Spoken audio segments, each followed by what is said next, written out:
Hey, what's up, y'all, and welcome to episode 122 of the Take One podcast. I am your host, August C. Jones, and I'm doing this a little bit late. I wanted to do this episode Thursday, then I wanted to do it Friday, then I wanted to do it Saturday, but everything didn't work out to the way I wanted it to, so I just figured with a lot of stuff dropping recently, I wanted to get a hold of some of the significant news that's kind of worth talking about. The other things that I'm going to touch on are going to be a part of like quick takes. It's like really it's significant things that dropped, but there is not a lot to be said about them, so I'm going to do quick take videos of them outside of the Take One podcast, so be looking out for those. And along with everything that I'm covering on this episode, I'm going to be getting into 3 movie reviews for 3 movies that came out on DVD released this week.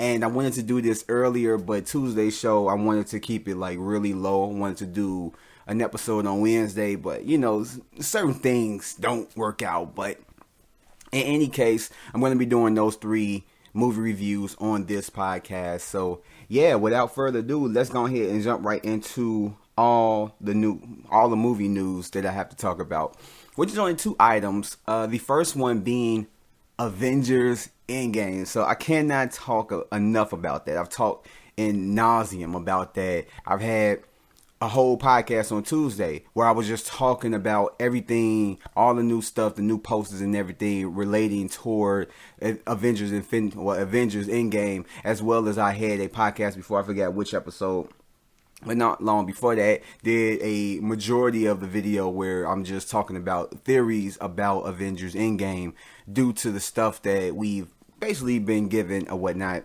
And so my brother hit me up and I looked it up, and it's all seemed to be coming true. Something that John Campion, as well as a lot of other like podcasters or, you know, just YouTube people have been talking about, is when does the Avengers Endgame tickets go on sale? And I've been saying it that more than likely is going to hit with the next trailer, and that was before the last trailer that we had just got. And I was wrong with that, so I'm just thinking like, what are we gonna do? But you know what they're gonna do? Like, are we gonna get another trailer? Blah blah. But all reports have been reporting that, you know, the tickets will go on sale April 2nd, which is this coming Tuesday. And I believe my brother texted me around 7 a.m. So maybe around that time, I don't know, maybe sooner, later, whatever. But all reports that I've been reading on have been saying that tickets are going on sale April 2nd, which is this coming Tuesday, which I cannot be more excited for. The only suckish thing about it is that I do have to work at my job during the hour that it is set to go on, you know, ticket sales, and just the way I have things set it up. Going on my phone isn't one of the things that I can have the luxury of doing.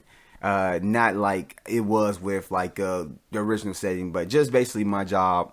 We were in a building where it wasn't really that much supervision and everything else. So if you were on your phone, you were able to be on it without, you know, the supervisors and them knowing. Now, in the position that I'm at, that's not really, you know, logical, you know. So I don't know. I'm gonna have to do something, because I know them tickets are going to be selling like hotcakes. And with the theater that I want to go to, and like I'm trying to, if I can, buy tickets for me, my brother, and his son for Downtown Navy Pier in Chicago, I don't think it's gonna be. I'm gonna have to get those tickets like really quick. I'm gonna have to be like right there, add them tickets, get them as quick as I possibly can, and hopefully I'm able to do that. But yeah, so the tickets go on sale. We do got word that it is going on sale. Hopefully all these reports are true. Some saying it's been confirmed, some just like hearing stuff that, you know, some movie theaters are saying that, yeah, they're set to go in there. So I'm inclined to believe that it is true. And if it is, hopefully I can get the tickets that I want to get for the theater that I want to get them for at the time that I want to get them. Because if that is so, I will be so happy. I think my whole day would just go up from there. I don't think anything else could bring me down. So I mean, it's really exciting. This is one of those things that if you are a big fan of the superhero genre as far as movies or even just shows and whatever, but just movies in particular, this is one thing that is going to be really exciting for a lot of people, especially if you're a big fan of the Avengers and the MCU movies and you've been following them ever since the first film all the way up to here. It's something to behold, But in any case, I hope you guys are ready and just really on your toes. Get your fingers. You're preparing your index finger for when you gotta go up and get your tickets, because I know Fandango put up a thing where they give an alert to anybody who signs up for the alerts to where they can be like, okay, the tickets are on sale. Go get them. Blah blah blah. Because yeah, I mean, more than likely you'll be able to go to a theater to get your tickets because a lot of theaters don't sell out like other theaters, but for the theater that I want to go to, I have to be on high alert. I'm going to talk with my brother, because if I'm not able to get away to where I can, be available when that 7 a.m. hit, then more than likely I'm going to see if he can be available and then just get the tickets and then we just go. And he also got AMC Stubs A-list, so the tickets are going to be really cheap. I remember, I don't even know if I talked about it on the podcast, but I remember going on there just to check to see how much I'm going to have to come out. And I didn't put into account that the Stubbs A-list takes, a movie away, because, you get 3 free movies a week or whatever, $20 a month. And it did that, as well as it took off discounts of the other 2 tickets. So what would normally have been a $60 something purchase came out to about 24 something, like 20, I think it was like 24.64. And then other times I did it came out to about $30, $36 or whatever, but still it came out to like almost half the price or a little bit over that. So I mean, if you don't have AMC Stubs A-list and you're planning on going to a big IMAX AMC movie theater, you might want to get that, because it will help you out in the long run, especially if you have multiple tickets that you're buying. You might want to do that. But in any case, let's jump over to the next thing in movie news, which is Jordan Peele has said that he will not cast white male leads, or I guess you can assume white female leads as well in his movies, but I'm just adding that other part on. But he did say he won't cast any male white leads in his films from this point on. I mean, he hasn't so far, and he's going to continue that. And basically, all this comes from, I read this report on the Hollywood Reporter, and it was just him going to this school that, it was a Upright Citizens Brigade theater, and it's an improv theater in East Hollywood, and he was doing a Q&A. And all throughout the Q&A, he was just answering questions, of course, Q&A. But toward the end of it, of the article that I read, he basically came out and said that, just to summarize it, that he won't be, putting a white male lead in his movies because he's already seen that movie. And I know a lot of people could probably pick it apart and, just be like, oh, probably trying to pull a racist card or anything like that. But it's like, I agree with him. I mean, if he wants to do that, that's cool. Because I know if I was in his position, I probably would do the same thing too. I would want more, black people as the lead in my movies. And not even just black people, but like an Asian person as the lead. Maybe a more female leads in the movies. Or more maybe like, Native American or just Indian type people. Just more ethnicity diverse type of like, actors within the movie.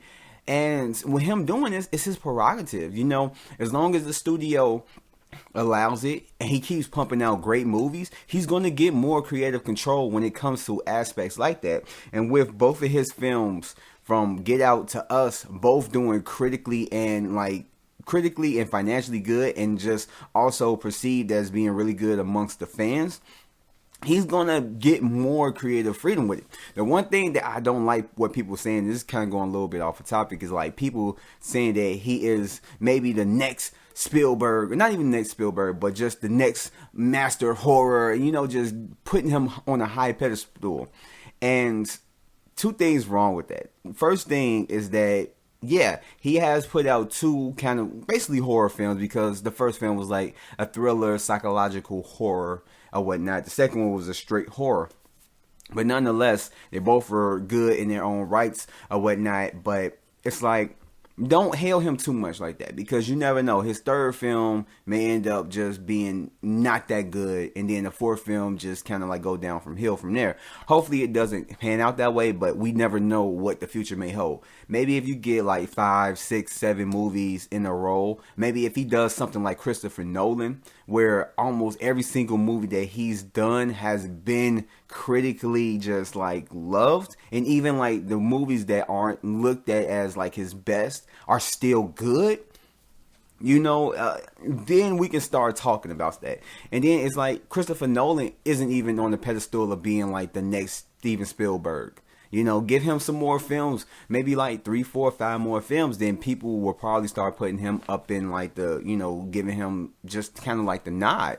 But so far, don't do that, because the last person that they did that to was M. Night Shyamalan, and we've all seen what happened to his career, from it just being on the highs, going low, and then coming high again. And right now it's kind of like, what's next for him? Like, is the next one gonna look good? Because I know a lot of people really wasn't into favor with Glass. So, but in any case, with him doing that, it's gonna put it, in retrospect of like, where he wants to take the industry.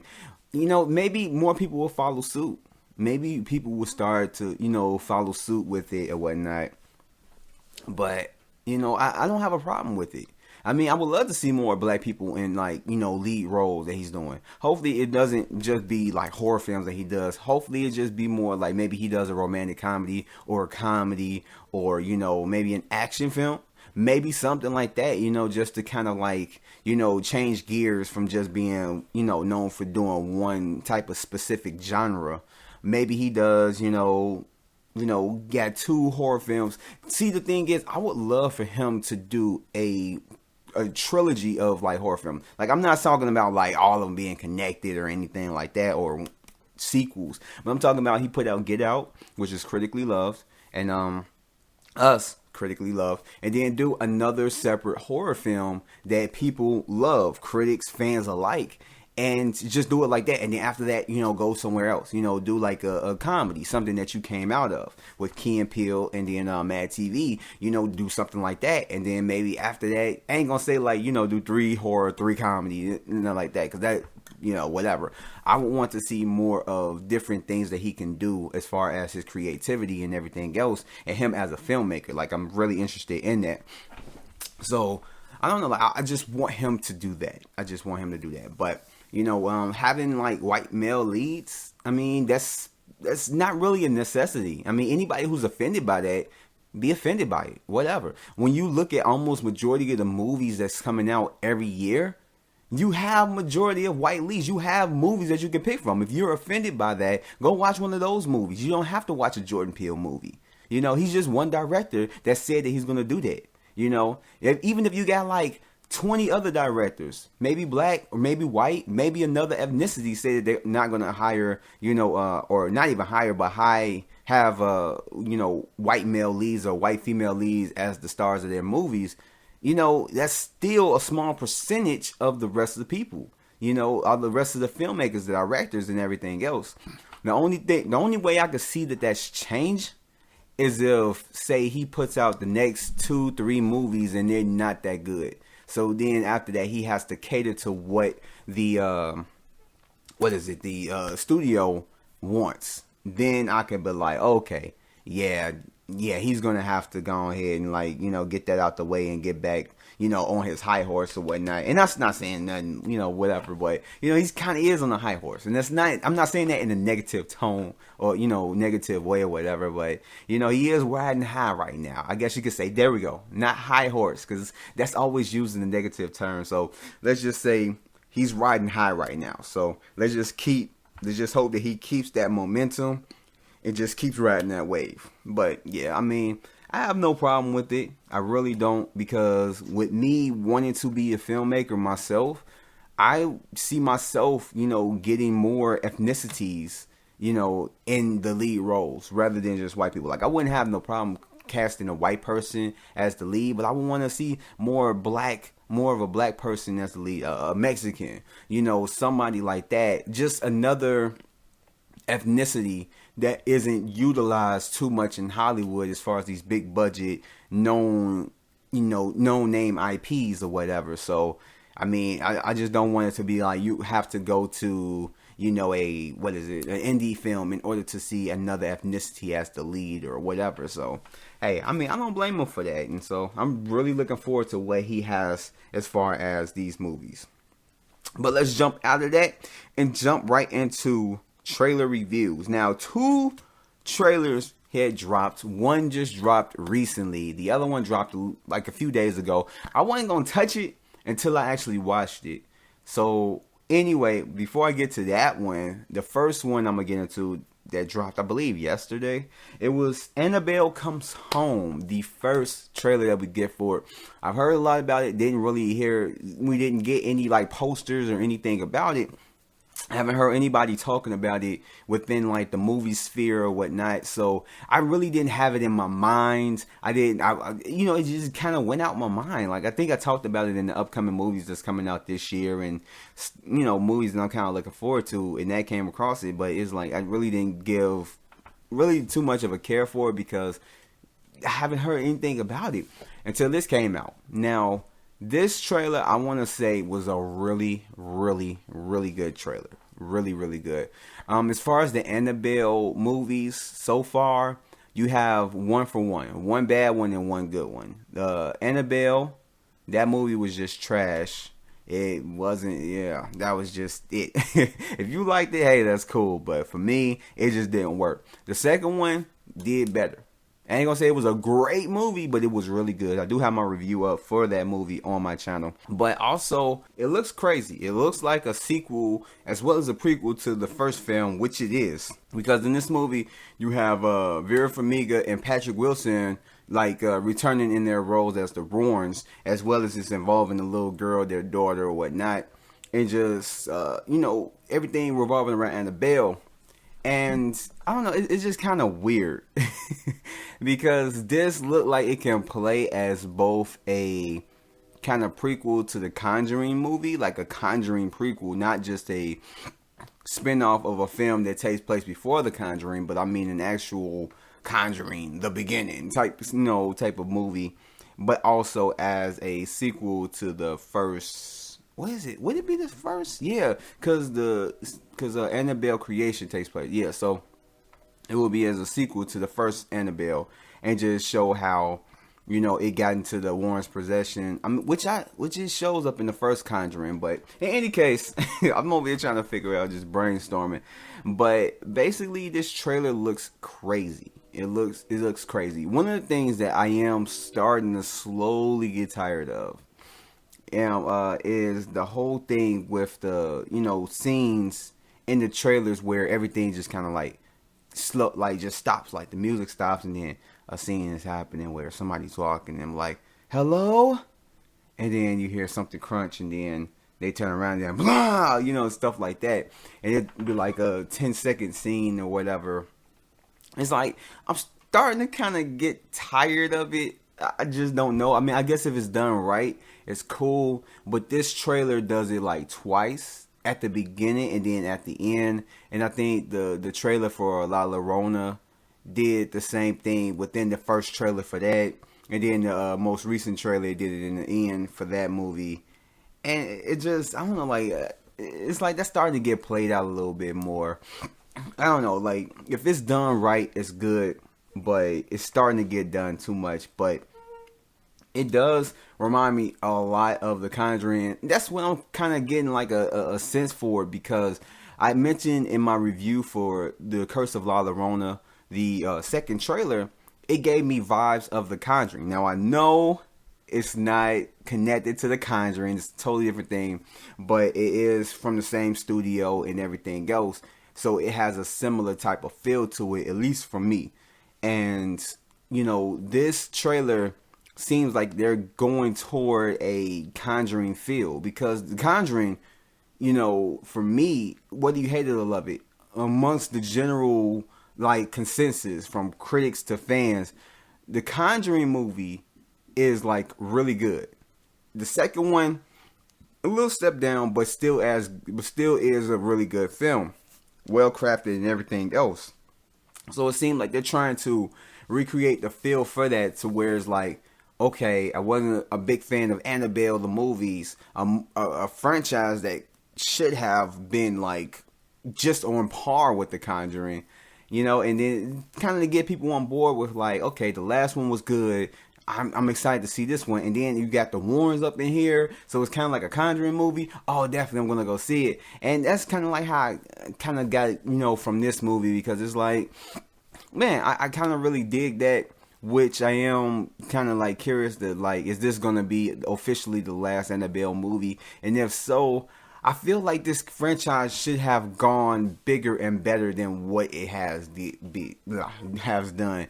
And it doesn't have to have like too many crazy special effects or anything like that. But I'm just talking about bigger in the sense of just, the perception of it, how it received through fans and stuff. Like, I feel like it should have had like as big as a fan base as The Conjuring, which I think, Annabelle does, but only because of how she was introduced in the first Conjuring film. And I'm just constantly using The Conjuring film because to me that's one of my favorite movies, favorite horror films of all time, which is kind of one of my favorite movies of all time. But I feel like in that movie they did everything right. Like, that was just a horror film for the ages. And I feel like Annabelle should have been on par with that, because you have that first 5-minute story at the beginning of The Conjuring, which was so good, just so good. And the movies was like trash, not trash. And then this one, I feel like it should have had like a better role. It should have been every single film was good. But hey, I mean, I guess that's just me. But I did really enjoy the trailer. I thought it was really, really, really good. And I'm really curious to see what they're going to do with this. Really curious to see what, how this is going to plan out as far as that. I don't know if the Warrens are going to play a major role within this film, but it is taking place within their house. So I would think that they would have some big significance, but they could easily take them out the movie, not that much, by just saying that they're on the case.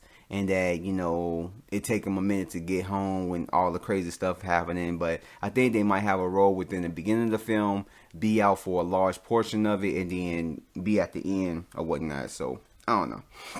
But I did like the trailer. The other trailer that came out was Scary Stories to Tell in the Dark trailer. And my perception is, I thought that, Guillermo del Toro was doing he was directing it and everything else, but he's only like one of the screenwriters for it or whatnot. And I'm okay with that, because it kind of looks like it is a Guillermo del Toro film, but that's just the perception of the trailer. But as far as the trailer, I really did like it. This wasn't anything that was on my radar to check out, but after seeing this trailer, it's definitely on my radar right now, because just one of the things that I have said to myself, if you go check out my Shazam review, I basically say up in there, and I believe I've said it before on other podcasts, I am a, creature feature. The more crazier a creature looks in the movie, the more fascinated I am. Like, that's why I love the Thing movies. The original, not even the original, but I haven't seen the original, but the John Carpenter remake or whatever. I love that movie. And I even like I believe it was a 2009 remake, or it played as a remake, but I think it was like a prequel, because some of the events at the end does add up to the events that happened in the John Carpenter one. But that's just the whole continuity mess that I will probably get into a little bit later. But when I'm just a creature I'm just a creature feature type of dude. I love crazy looking creatures. And this have crazy looking creatures. Now, given we don't get a real big close up on it, but just some of like what they do with some of the creatures, like one of the creatures walking on, kind of like a backward spider and stuff. And, you got a creature that's coming into a room, just how kind of like his arms are like, just the way it looks crazy. And then at the end of the trailer, you see the ghost just kind of like wail and just, I just screamed like that looks crazy to me. And that's what just really got me on board. Like, this movie look like it's gonna be just all type of bonkers. And it reminds me of It. It has an It vibe to it. Like, when you look at it and just how it was presented, you know, the trailers or whatever, it kind of looked like that. I mean, of course, there's a whole big difference, but you can get an It vibe from it. You can get that the filmmakers were all kind of inspired that, like, okay, you know, it did this and it was perceived like this, so let's kind of like, you know, take the lead on that, you know. So, you know, and that's just telling to like Hollywood. It only takes one film to do something that other films want to be a part of. From Iron Man with the MCU, Avengers, you know, what is it, Deadpool with the R rating, showing that it could be really profitable, a superhero movie being R rated. Then all these other movies want to follow suit with, oh, this should be an R rating, you know, we can make this and blah blah. And then It came out, which it affected, you know, certain other movies like New Mutants, which I'm doing a project on that. Hopefully I'm gonna have it out within the next few days or whatnot. But it, like, that, just the way it was perceived, it affected its, you know, outlook of what the studio wanted for this movie, or what wanted for that movie. So it only takes one movie to affect another film. I don't know if they really was inspired by It to make, you know, it have this type of feel, but that's just the vibes I got from it. But that's not taking anything away from it. This trailer looks awesome. Like I said, it wasn't on my radar before, and now it is, you know. So hey, I mean, you got two horror movie trailers that dropped within days of each other, and both of them wasn't on my radar. I mean, Annabelle was, but it wasn't. Yeah, it wasn't too far on my radar. But now both of them are movies that I really am wanting to see. So yeah. With that said, that ends trailer reviews. Sorry for that. And we're going to jump right into movie reviews. And so we got 3 movies to cover, so let's go ahead and jump right into the first movie, being Aquaman. And it stars Jason Momoa, Amber Heard, Patrick Wilson, and Nicole Kidman. And this movie is about Arthur Curry, a hybrid of the ocean and surface world, and son to Queen Atlanta, must claim his rightful place as King of Atlantis by battling his brother, King Orm, and stop him from raging war on the surface world. So first and foremost, this movie at its core is essentially several things. It's a high-budgeted B movie, I don't give a fuck, I'm going balls to the wall type of movie, and a step in the new direction of the DC movies. Because this movie has a lot going for it than it doesn't. This is a fun movie with awesome action scenes, and I mean just well choreographed, from the hand-to-hand combat, from everything under the sea. It was a spectacle to look at in theaters. The visuals help it in how just everything comes together. You could tell James Wan knew exactly what he was doing and how he was supposed to do it. Because the fight scenes are among one of the best aspects,